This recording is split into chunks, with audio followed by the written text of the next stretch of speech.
هل انت لازم تروح تعمل معادلة بعد المعهد الفني علشان تدخل كلية هندسة ولا لا؟ وهل لو انت جبت التقدير اللي دخلك كلية هندسة من بعد المعهد لازم تروح تعمل المعادلة ولا لا؟ بنسبة 85% السؤال ده بيتكرر كتير جدا في الكومنتس عندي من الناس اللي جايين من ثانوية عامة داخلين المعاهد الفنية. وباختصار شديد يا صديقي هجاوب لك على السؤال بتاعك ده في الفيديو النهاردة ان شاء الله. لما انا كنت في المعهد في الزقازيق كنت في سنة اولى قاعد في سكن، وفي سنة تانية نقلت السكن بتاعي ورحت سكن تاني. لما رحت السكن التاني ده احنا كنا 5 موجودين في السكن، وكان من ضمن الناس دي واحد مش لازم تعرف اسمه، كان اسمه احمد ده صديقي باختصار شديد جدا جدا كان داخل المعهد الفني الصناعي اللي هو اصلا معهد مخصص لطلبة الصنايع، ولكن احمد ده كان جاي من ثانوية عامة. عايز اقول لك كده بكل بساطة احمد ده كان جايب في ثانوية عامة 52% بس، والراجل ما استناش حرفيا لما لقى ان في قدامه فرصة زي فرصة المعهد ده ان هو ياخد المعهد ويكمل منه كلية هندسة، ما استناش وراح قدم في المعهد على طول. ومن حسن الحظ بالنسبة له ان انا كنت معاه في السكن وبرضه كنت معاه في نفس التخصص، احنا الاتنين كنا مع بعض كده،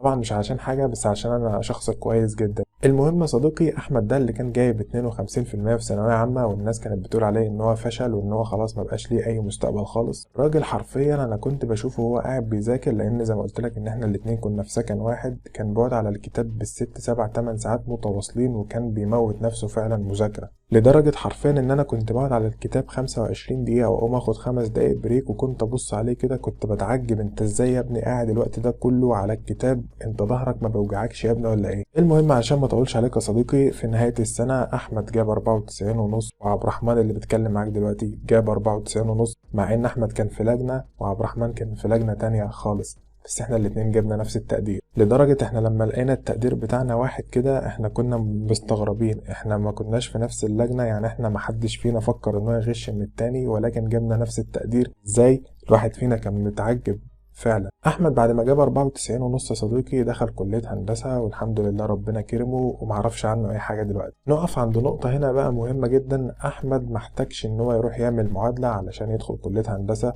ليه؟ لان هو جاب التقدير اللي دخله كلية هندسة دايركت على طول، واحنا على السنة بتاعتنا كانت هندسة بتقبل من 93% او على ما اتذكر 93 ونص، ف 94 ونص ده يدخله هندسة مرتاح جدا، فدخل كلية هندسة دايركت على طول. وباختصار شديد يا صديقي انت مش مطالب منك ان انت تروح تعمل معادلة مادام انت جبت التقدير اللي هيدخلك كلية هندسة دايركت مباشر على طول. يعني ببساطة شديدة لو انت كلية هندسة مينيمم في السنة بتاعتك قبلت من 98 وانت جبت 98 ونص، فانت هتقدر تدخل الكلية من غير ما تعمل معادلة، ايزي جدا عادي. ولكن يا صديقي انت تروح تعمل المعادلة لو انت جبت تقدير اقل من التقدير اللي نزل لك في التنسيق. زي ما قلت لك ان هندسة هتقبل من 98 اكزامبل، يعني انت جبت 97، فانت ملحقتش اصلا التنسيق ولا لحقت التقدير اللي دخلك كلية هندسة. ساعتها بقى انت حابب تروح تعمل معادلة، والمعادلة اختياري مش اجباري، يعني انت اللي بتختار ان انت تروح تعمل المعادلة او بتختار ان انت متعملش المعادلة.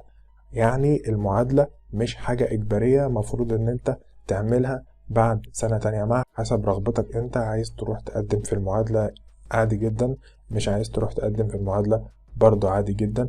سلام.